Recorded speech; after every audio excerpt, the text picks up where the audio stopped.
nothing changes. So I love the fact that there could be some semblance of football, and that makes me super happy. I apologize for not coming in live yesterday. I had a really rough weekend, so I really needed to take some time to just reset. And sorry, I sometimes I think that this gets everything in the beginning and then jumps in, and sometimes it doesn't. So if I repeat myself, I apologize. But I'm just going to move forward. But I'm super excited about the draft this week. Um, Again, provided that it does happen. And certainly love my Tigers. So decided to put on a Clemson shirt this morning to just, rep my team all in. Anyway, so today, like, I kind of wanted to talk to you guys. There's been a few things that have been swirling around in my head. And like I said, this weekend, I really just needed some time to kind of like reset, and I became incredibly emotional. My husband and I have been fighting like crazy, and we're passionate people. So, we bicker quite a bit. It's just kind of in our nature. But usually it's kind of like, brr, brr, brr, brr, and then we're done, you know? But this weekend it became pretty intense. And I talked to a cop about how, the overall rate of crime is down, but the incidence of domestic violence is up. And I thought, ugh, I mean, I can understand with, a lot of people being together and a lot of people having, depending on personalities. And I've seen a lot of posts about, people not wanting to be home and being stuck there with abusive people. And I've most certainly been in that situation myself. But anyway, I just never thought that like my situation would be so crazy. And I really feel like it all finally got to us, right? It all finally, as much as we were trying to have our normal life and do our normal things. And, yesterday we just kind of like took a day to really reinvest in our love, I guess, like really just kind of focus on each other and things that make us happy, and just really enjoy each other's company, as opposed to feeling like we had to go, go, go and do and be normal when it wasn't normal. I mean, we both have had different moments, and that's kind of made it, I guess, a little bit of a challenge. So anyway, if you're there's definitely some things that, sorry, I'm getting a message here. I never thought, like, I did not think that something like that would happen to us, where we would get to the point of really, really fighting with each other. Like I said, we were definitely a bickering type couple, but it certainly it kind of escalated this weekend.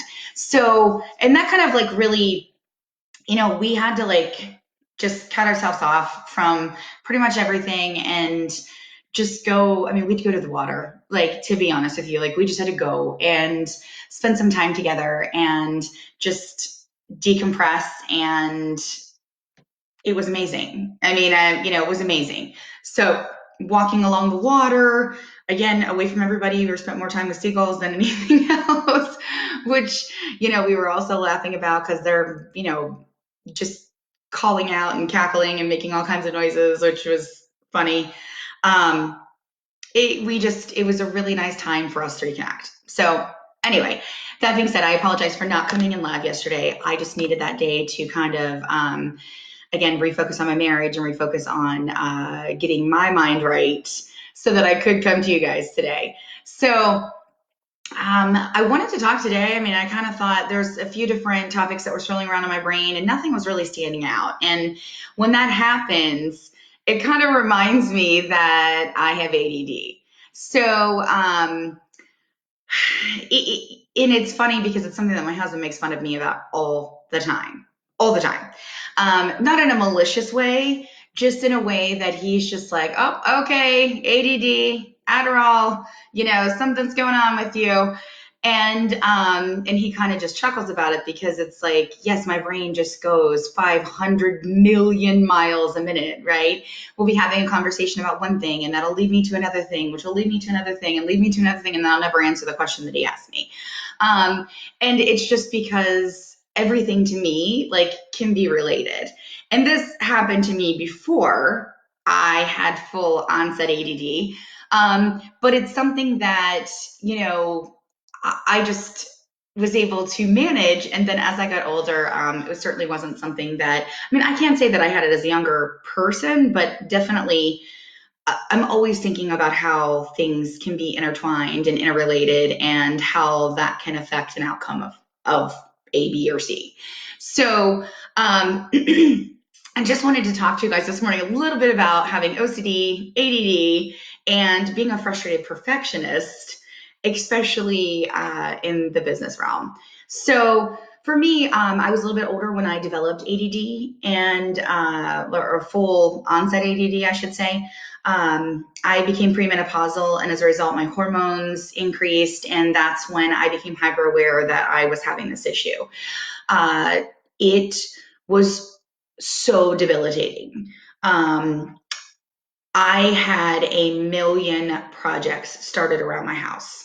Like, and I just couldn't understand why, like, I couldn't get anything done. I I had a million projects at work started. I've always been in sales pretty much most of my life, other than the last 5 or 6 years. And when this happened about seven years ago, I really just I was in sales and selling IT. That's what I've done. That's what I did for a very long time.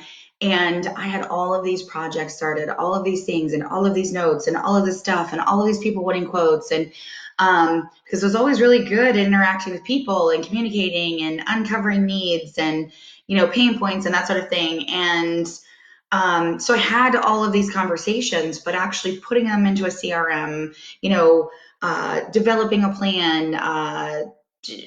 I mean, some of them were assembling complete networks. So actually putting all of those pieces together was just overwhelming to me. The idea of trying to piece everything together that needed to be done, making sure that I finished, went from A to Z with all of these projects, just it was paralyzing. So it became something where I started to fail at my job. I didn't know what was going on. I didn't know why I couldn't formulate a complete sentence, a coherent sentence that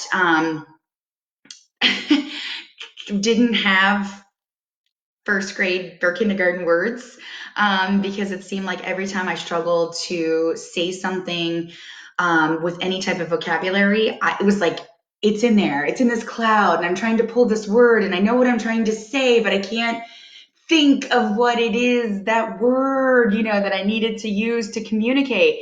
And so, like, my communication suffered, my organization suffered, my, just follow through and follow up suffered.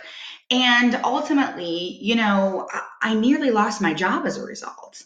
And, I finally went in and I talked to the doctor about it. And I'm like, I just don't know what's going on with me. I don't know how to deal with this.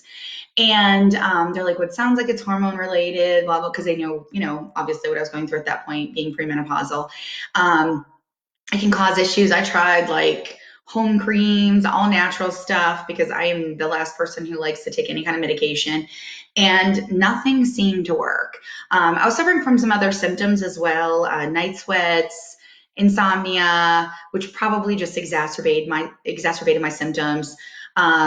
So, we were trying to kind of cope and deal with all of those symptoms at once. So anyway, ultimately, I had to be put on medication in order to deal with that. And I've been without medication now for about 6 months. So that's something else that I'm learning to slowly deal with, but I still have moments of being all over the place. And when I have conversations, they tend to go on and rattle in different directions. I try really hard to stay focused and finish a thought before moving on to the other. Like, as I'm sitting here, talking to you guys and going through these motions, I'm thinking, oh, wait, I said I was going to talk about OCD, and I said I was going to talk about frustrated perfectionism, and now I'm spending so much time talking about ADD. I'm not getting to those things. Like, this is my internal dialogue, right, as I'm having a conversation with you. But they all kind of intertwine, and that's why I wanted to talk about that. So I also have been diagnosed with having slight OCD. My husband's way more intense when it comes to his OCD, although he's never actually been diagnosed that I'm aware of. I can promise you that although I am not, you know, I'm not, I've never been through schooling or never dealt with it, but I know what I deal with as a person with OCD and what I see with him. And he for sure, like, in my opinion, has it. Um, he is a pile maker, however, which drives me crazy. He's a hider. Um, and it seems like most of the men who drove me crazy in my life are these people. And that's somebody who doesn't put things away where they belong, right? We don't have a home for the thing, kind of like when you're in kindergarten, like you put it back in its home, you put it back in its place. We hide it. And as long as it's in a pile or it's in a drawer or it's in a closet and nobody can see it, it's it's good. Everything's good. Everything's neat. Everything is, clean. And me, as somebody with OCD and somebody with being a frustrated perfectionist, if you're not familiar with that term, that is kind of, it's somebody who is a perfectionist, which is going to have OCD tendencies, most likely. But they need things perfect all the time. And if they're not perfect, they'd rather they be a mess. So my OCD and my frustrated perfectionism tends to take over. And if I don't have time to do something the way that it needs to be done, in which case my ADD then creates issues because I want to do this, I want to do that, I want to get that done, I want to do this. So lists for me are vital. But if I can't do that start to finish, then I don't want to start it. I don't want to touch it. Now, my husband, again, on the other hand, pile, pile, pile, pile, pile, pile, shove, shove, shove, and everything's great. But the problem with that is, and he gets frustrated with me because I get so irritated. And no, this has nothing to do with our arguments this weekend, but it's just something that drives me absolutely insane, and I'm sure drives him absolutely insane about me. And is like, when I go to find something that he's shoved somewhere that he has no idea what he did with it, we spend forever looking for it.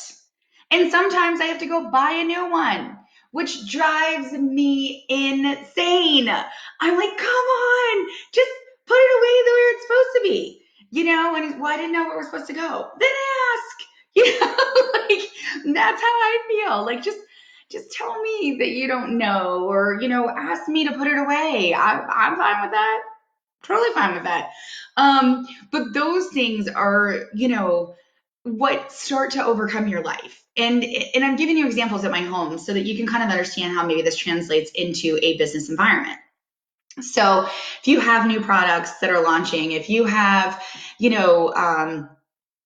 just different, meetings and multiple things going on in your life. You've got to have a staff meeting. You've got to, put together a calendar for a marketing plan, and you've got to do, a million different things, which is usually not too many people wear one hat in their positions anymore. And when you're trying to kind of pull that all together, and when you're the type of person who likes things to be perfect, and when you're the type of, you don't want to turn in something that's half-assed, right? You don't want to turn in something, or you don't want to roll out something that is not 100% of what you have to give. And so I would say that, since developing, especially ADD, because before that I never had any issues with communicating, with accomplishing a multitude of things. And that has been probably my biggest struggle. So I was so used to being efficient and handling things and being able to multitask efficiently for the bulk of my life, that all of a sudden in the last 7 years, I've had to really, I've now had 7 years, so I've been able to find coping mechanisms and way to really manage that, but not always in the most efficient way. So if you live with somebody with ADD, if you live with somebody who has OCD, or even somebody who you may suspect is a frustrated perfectionist, I would say kind of think about these things because in their head, what's going on is a pinball machine. And there's things moving and kind of pieces and parts and things going constantly. And it's not that they don't want to finish those projects or they don't want to, get something done. In fact, they probably communicate with you incessantly about the things that they want to do or want to accomplish. Um, it's a matter of having the time and the right headspace to finish it, to start and finish it. So just kind of keep that in mind. And sometimes I would normally encourage you to ask, to communicate with this person, whether it be in business or in your home life, about what you can do. And I'm not saying you shouldn't do that, but be prepared that they may not be able to give you an answer. Because if you start something and you don't do it exactly the way that they ask you to do it, or what it doesn't turn out the way that they wanted it to in their mind, then it is just going to overwhelm them even more because now they have to correct what you started and do it all over again. So anyway, this is the mind of somebody with OCD, ADD, and frustrated perfectionism. Hopefully I made you laugh this morning because I laugh at myself. I certainly, like I said, it's a little frustrating to have to deal with this after not suffering for so long. But at the same time, I'm certainly hyper aware of my limitations and the things that I need to be more diligent about. So, again, I hope this takes your mind off of what's going on, and hopefully you guys are preparing because it does seem pretty optimistic at this point. I'm pretty optimistic that we will be moving back in the direction of going back to our quote unquote normal lives. So I know that as of right now, unless something changes between now and then, and I don't really see that in the way or in the direction or conversations that I've seen the government have, I will be moving, going back to work as of May 4th. So that's pretty exciting for me. So that means that I've got to spend the day getting my mind right so that I can finish the projects around the house that I wanted to have done before I went back to work. So anyway, again, I hope this gave you guys insight. If there's anything that you guys would like to see, or if you feel like there's something that you could use to help you get prepared for going back to work or prepared for your new normal, your new normal, if that makes any sense, I would love to hear from you. If you like these videos, you check in every morning at 9 a.m. I appreciate you, my ride or dies. Like, comment, share, let me know the things that have impacted you and the things that you've done to take care of that, or if you'd like to hear some topics about how you might be able to do that, maybe some insight. So thank you guys so much. I look forward to seeing you tomorrow morning at 9 a.m. and have a killer Monday. I hope you slay it.